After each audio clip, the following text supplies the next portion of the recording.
ഇന്നൊരു ചൂര മീൻ കറി ഉണ്ടാക്കാം. അപ്പോൾ അതിന് 1 കിലോ ചൂര കിട്ടിയിട്ടുണ്ട്. അപ്പോൾ ചട്ടി വെച്ചൊരു 2 ടേബിൾ സ്പൂൺ വെളിച്ചെണ്ണ ഒഴിച്ച് അതിൽ കടുകിട്ട് അത് പൊട്ടി വരുമ്പോൾ ഒരു 1/4 ടീസ്പൂൺ ഉലുവ ഇടാം.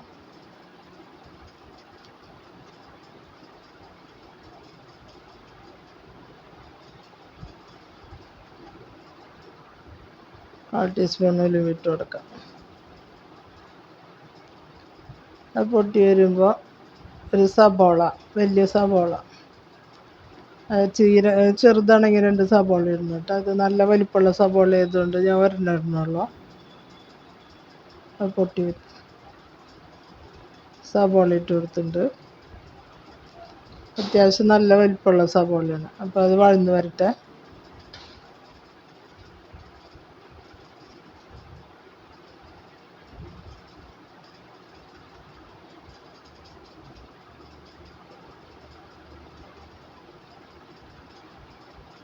അപ്പോൾ സബോള വഴന്ന് വന്നിട്ടുണ്ട്. അപ്പോൾ അതിലേക്ക് നമുക്ക് വെളുത്തുള്ളി, ഇഞ്ചി, പച്ചമുളക്, ഒരു കഷ്ണം ഇഞ്ചി, ഒരു ചെറിയ കുടം വെളുത്തുള്ളി, പിന്നെ പച്ചമുളക് ഒരു 4, വേപ്പില എല്ലാം ഇട്ട് കൊടുത്തിട്ട് പച്ചമണം പോണ വരെ ഇളക്കി കൊടുത്ത് എടുക്കുക.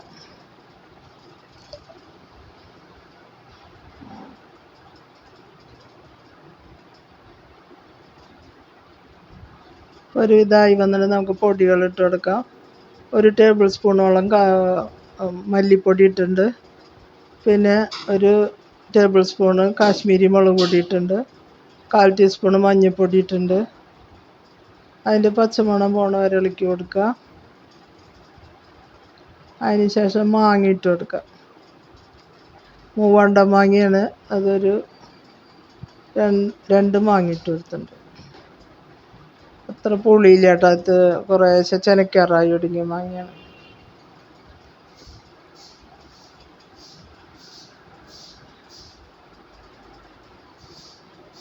ഇനി നമുക്ക് വെള്ളം ഒഴിച്ച് കൊടുക്കാം. ഒരു 2 ഗ്ലാസ് വെള്ളം ഒഴിച്ചിട്ടുണ്ട് കേട്ടോ. അതൊന്ന് തിളച്ച് വരട്ടെ. ആവശ്യത്തിന് ഉപ്പിട്ട് കൊടുക്കാം.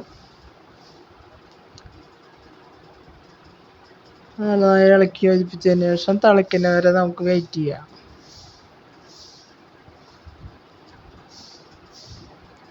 ഇപ്പോൾ തിളച്ച് വന്നിട്ടുണ്ട്.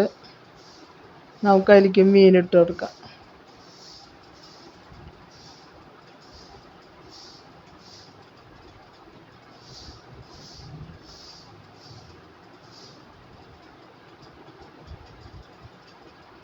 ഇനി നന്നായി ഇളക്കി യോജിപ്പിച്ചതിന് ശേഷം നമുക്ക് മൂടിയിട്ട് വേവിച്ചെടുക്കാം.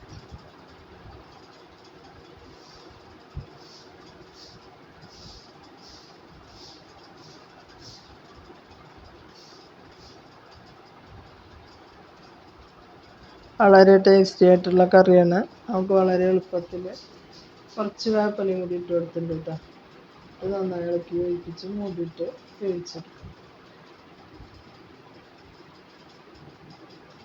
മല്ലിപ്പൊടി ഇടണമെന്ന് ഇല്ലാട്ടോ. നമുക്ക് വേണമെങ്കിൽ മല്ലിപ്പൊടി ഇല്ലാതെ വെക്കാം. പക്ഷെ ഞാനിപ്പോൾ ഇത് നാളികേരമൊക്കെ ചേർത്താണ് വെക്കുന്നത്. അപ്പോൾ ഒരു അരമുറി തേങ്ങ അരച്ച് ചേർക്കണം കേട്ടോ.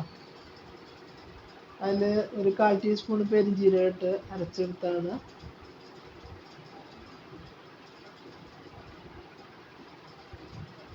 ഞാനൊന്ന് തിളച്ച് വരെ നാളികേര പാലാണെങ്കിൽ നമ്മൾ അത് തീ ഓഫ് ചെയ്യാം. ഇതിപ്പോൾ അങ്ങനെയല്ല, നമ്മൾ വെള്ളമൊഴിച്ച് അരച്ചെടുത്താണ്. ഉപ്പ് നോക്കിയപ്പോൾ പാകമാണ്. അപ്പോൾ പിന്നെ ഇനി ഇടേണ്ട ആവശ്യമില്ല. ഇത് തിളയ്ക്കുന്നവരെ വെയിറ്റ് ചെയ്ത് നമുക്ക് മീതെ കുറച്ച് വേപ്പിലയും 1 സ്പൂണ് വെളിച്ചെണ്ണ ഒഴിച്ച് കൊടുക്കാം.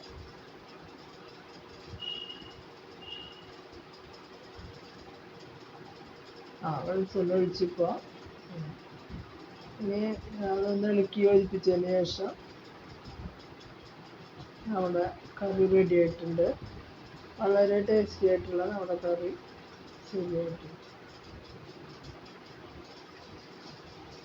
അത് നിങ്ങൾക്ക് ഇഷ്ടപ്പെട്ടാൽ ലൈക്ക് ചെയ്യാനും ഷെയർ ചെയ്യാനൊന്നും മറക്കരുത്.